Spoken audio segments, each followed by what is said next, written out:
Jai Shri Radhe. So Vaishnav ko Jai Shri Krishna. Continuing with readings of the 252 Vaishnava disciples of Sri Gosaiji. Continuing Varta 205, the story of Konabi Patel and Baniya. This is day 210.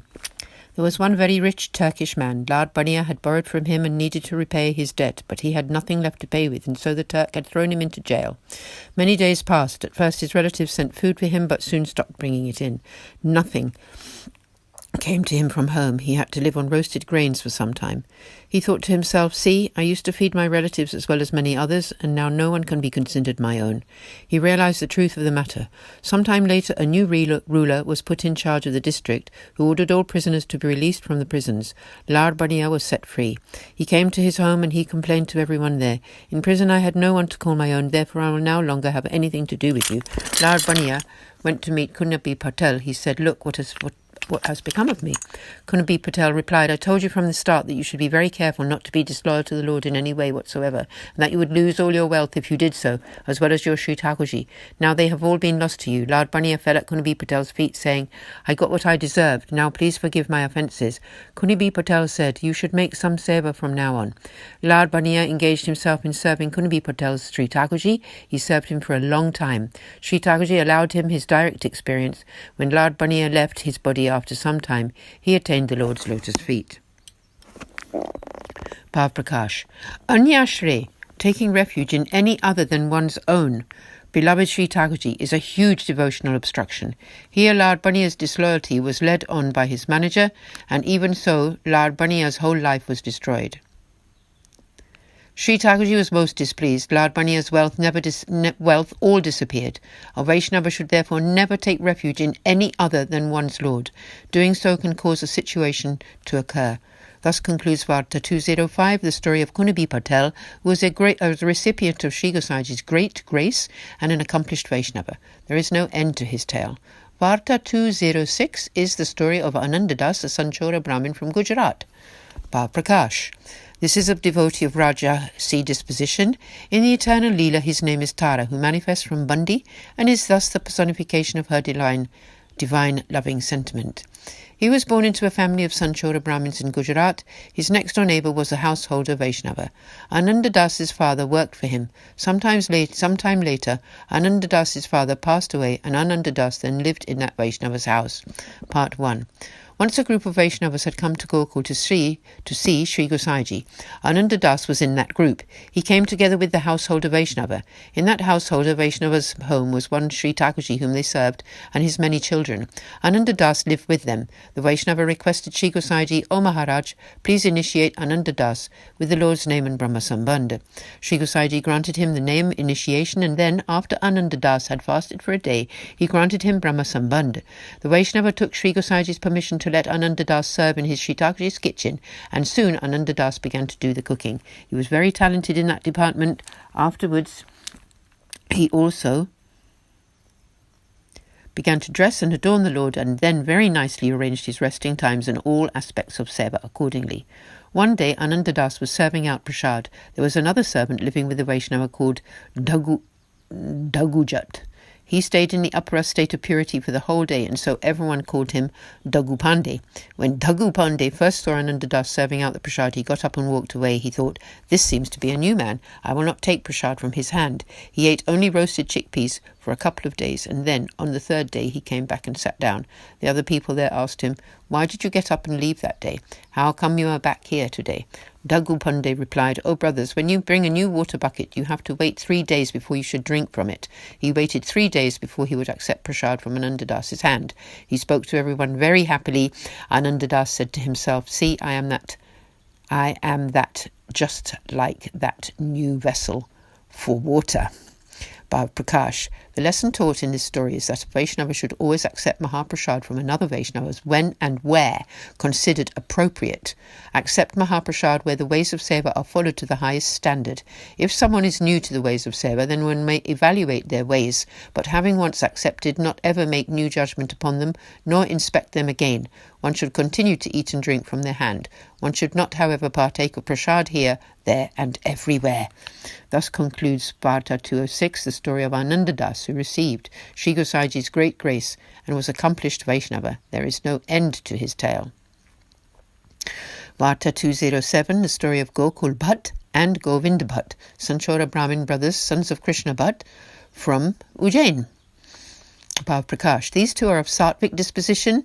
In the eternal Leela, their names are Aravindi and Govindi. From Aravindi's body emanates the fragrance of lotus flowers. She became Gokul Bhatt. Govindi is unceasingly absorbed in Sri Thakurji's form and appears as Govind Bhatt.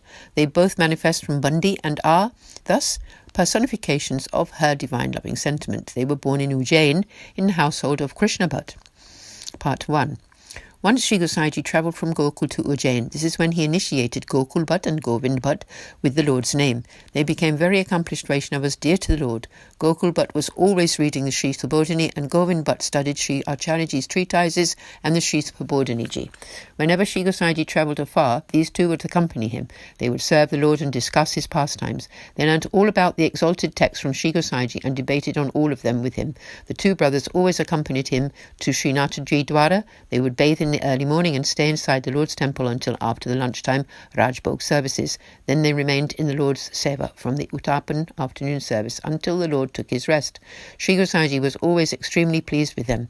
Bhav Prakash. The moral of this story is that one cannot gain acceptance into this path of grace without performing Seva. Vaishnava should never remain without their Lord's Seva, and they should always remember the Divine Lord. A Vaishnava is one who is always engaged in Seva and remembrance of the Lord.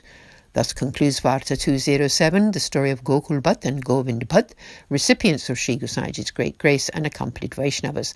There is no end to their story.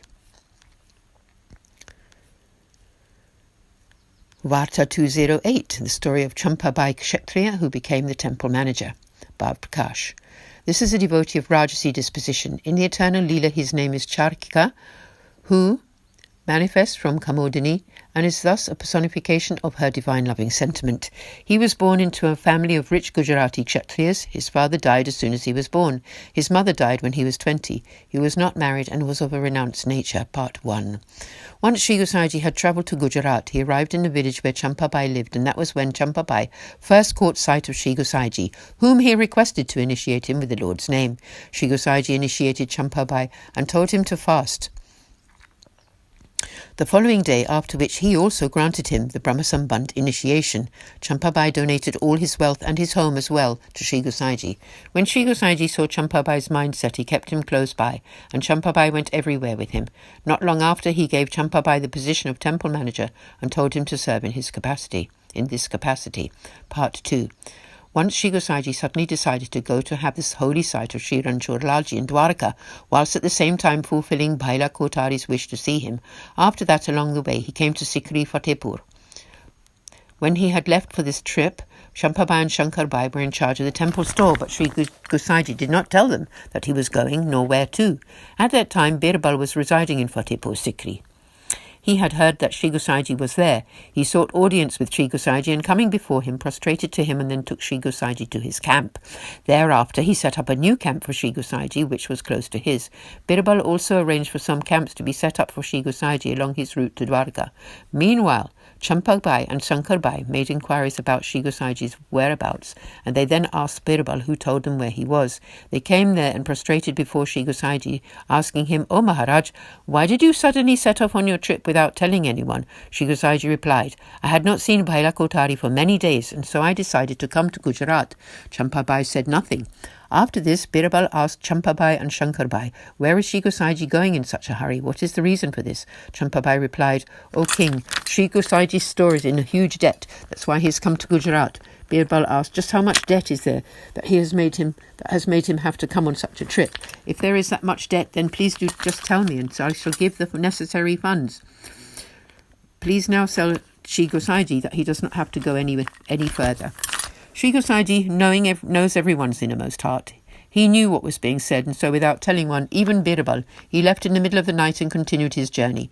Birbal only found out early in the morning that Sri Gosaiji had headed out for Gujarat. Sri Gosaiji arrived at Bela Kotari's house after many days, where he fulfilled all of Bela Kotari's spiritual desires and stayed with him for some days. Then Sri Gosaiji went to have the holy sight of Sri Ranchorlalji and thereafter returned to Gokul. He informed Birbal through a letter that he was now back at home in Gokul. Birbal was very surprised when he read it. He then sent Champabai back to Gokul too, and Champabai again began to serve Sri Gosaiji. Thus concludes Varta 208, the story of Champabai, who received Sri Gosaiji's great grace and was an accomplished Vaishnava. There is no end to his story. Shri Vallabhadisha ki jai, Aaj ke Anand ki jai, Sab Vaishnavan ko jai Shri Krishna, Jai Jai Shri Radhe.